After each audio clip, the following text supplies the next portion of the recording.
ഇന്ന് ഞാൻ നടക്കാൻ വന്നിരിക്കുന്നത് ദോഹ കോർണിഷിലാണ്. ഇന്നത്തെ നൈറ്റ് വാക്ക് ഇവിടെ ആയിക്കോട്ടെ എന്ന് വിചാരിച്ചു. അസീസിൽ നേരെ മെട്രോ സ്റ്റേഷനിൽ കയറി നമ്മുടെ ദോഹ കോർണിഷ് മെട്രോ സ്റ്റേഷനിൽ വന്നിറങ്ങി.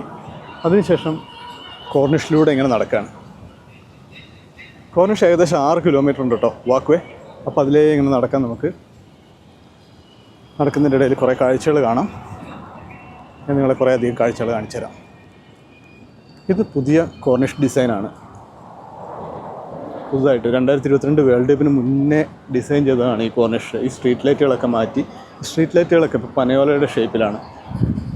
പിന്നെ ഇവിടെ കോർണിഷിൽ കാണാനുള്ള കാര്യം എന്ന് പറഞ്ഞിട്ടുണ്ടെങ്കിൽ ഇവിടെ ഒരുപാട് ഇലക്ട്രിക് ബൈക്കുകൾ വെച്ചിട്ടുണ്ട്. നമുക്കിത് ഇവരുടെ മൊബൈൽ ആപ്ലിക്കേഷൻ ഡൗൺലോഡ് ചെയ്തിട്ട് എടുത്തുപയോഗിക്കാം കേട്ടോ. ഇതുണ്ടോ, നല്ല ഭംഗിയില്ലേ.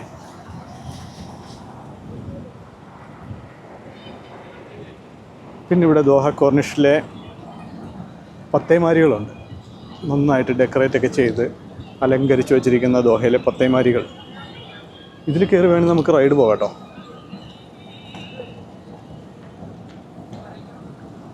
വലിയ എക്സ്പെൻസീവ് ഒന്നുമല്ല, ചെറിയ എക്സ്പെൻസീവാണ്. ചെറുതായിട്ടുള്ള എമൗണ്ട് മാത്രമേ ഉള്ളൂ. നിങ്ങൾ ഗ്രൂപ്പായിട്ടൊക്കെ വരുവാണെങ്കിൽ ഇതിൽ കയറിയിട്ട് നമുക്ക് റൈഡ് പോയി കഴിഞ്ഞിട്ടുണ്ടെങ്കിൽ ദോഹയിലെ ആ ഒരു സ്കൈ ലൈനിൻ്റെ അടുത്ത് ആ ഭാഗത്തൂടെയൊക്കെ നമുക്ക് പോകാൻ പറ്റും.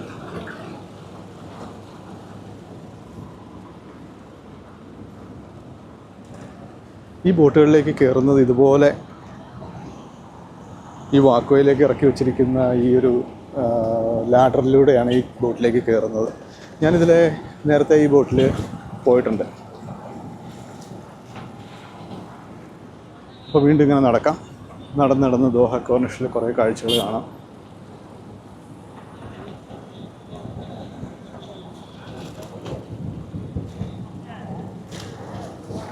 ഇവിടെ കോർണിഷിൽ ഈ കടലിൻ്റെ തീരത്തൊക്കെ വന്നിരിക്കാനായിട്ട് എന്ത് രസമാണെന്നറിയാം.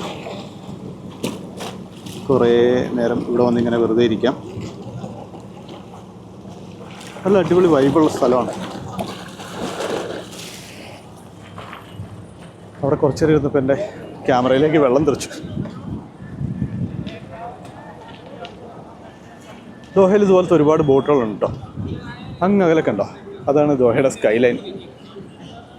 ആ ഭാഗത്തേക്ക് ഇവിടുന്ന് നടന്നു പോകാനാണെങ്കിൽ ഈ ഒരു ഭാഗത്തു നിന്ന് ഏകദേശം 4 കിലോമീറ്റർ അങ്ങോട്ട് നടക്കാനുണ്ടാവും.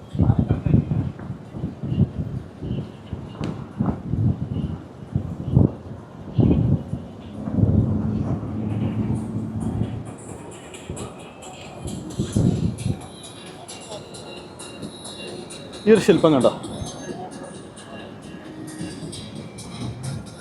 നല്ല ഭംഗിയാണ് ഇവിടെയൊക്കെ കാണാനായിട്ട്. ആളുകൾ ഒരുപാട് ഇവിടെ വന്ന് ഈ കുറ്റിപ്പുറത്തൊക്കെ കയറിയിരിക്കുന്നുണ്ട്. നമുക്കിങ്ങനെ വെറുതെ കുറച്ച് ദൂരം നടക്കാം.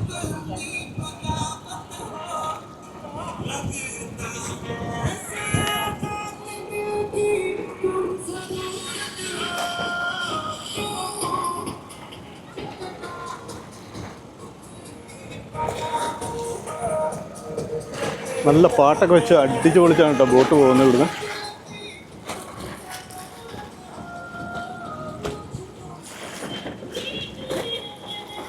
ഞാൻ ഒറ്റയ്ക്കായതുകൊണ്ട് ബോട്ടിൽ പോകുന്നില്ല. കൂടെ ഒരു 2-3 പേര് കൂട്ടുകാരൊക്കെ ഉണ്ടായിരുന്നെങ്കിൽ ബോട്ടിൽ പോയി നല്ല അടിപൊളിയായിട്ട് കാഴ്ചകളൊക്കെ കണ്ടിട്ട് വരായിരുന്നു, എൻജോയ് ചെയ്യാമായിരുന്നു.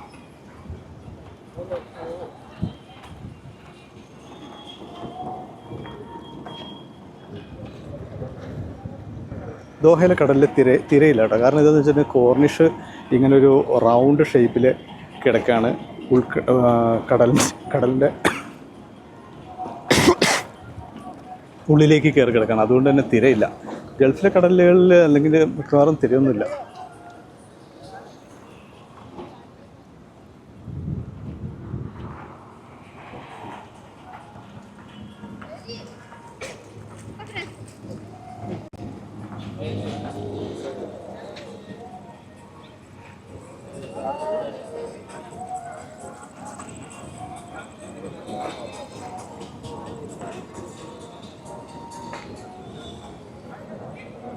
ഇവിടെ ഒരുപാട് ആളുകൾ സൈക്കിൾ ചവിട്ടുന്നുണ്ട്, അതുപോലെ നടക്കുന്നുണ്ട്, വെറുതെ വന്ന് ഇരിക്കുന്നുണ്ട്, ഹാങ് ഔട്ട് ചെയ്യുന്നുണ്ട്.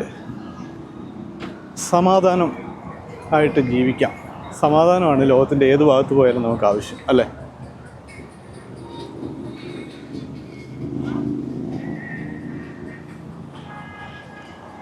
ഞാനിവിടെ വരുന്ന കാലത്ത് ദോഹ കോർണിഷ് ഇങ്ങനെയല്ലായിരുന്നു കേട്ടോ, ഈ ഒരു ഡിസൈനിലല്ലായിരുന്നു. അന്ന് ഇത്ര വലിയ ഏരിയ കാൽനടക്കാർക്കും നടക്കാൻ വരുന്നവർക്കും വിശ്രമിക്കാൻ വരുന്നവർക്കും ഒന്നും കൊടുത്തിരുന്നില്ല. അന്ന് ചെറിയ ഏരിയ ആയിരുന്നു, റോഡുണ്ടായിരുന്നു. പക്ഷെ പിന്നീടാണ് ദോഹ കോർണിഷ് റീഡിസൈൻ ചെയ്തത്. ഇതിൻ്റെ ഒരു യഥാർത്ഥ വ്യൂ കിട്ടണമെങ്കിൽ നിങ്ങൾ ഗൂഗിൾ മാപ്പിലൊക്കെ കയറിയിട്ട് ഇതിൻ്റെ മുകളിൽ നിന്നുള്ള വ്യൂ നോക്കിയാൽ മതി. അതൊരു ബോട്ട് പോകുന്നുണ്ട് കേട്ടോ.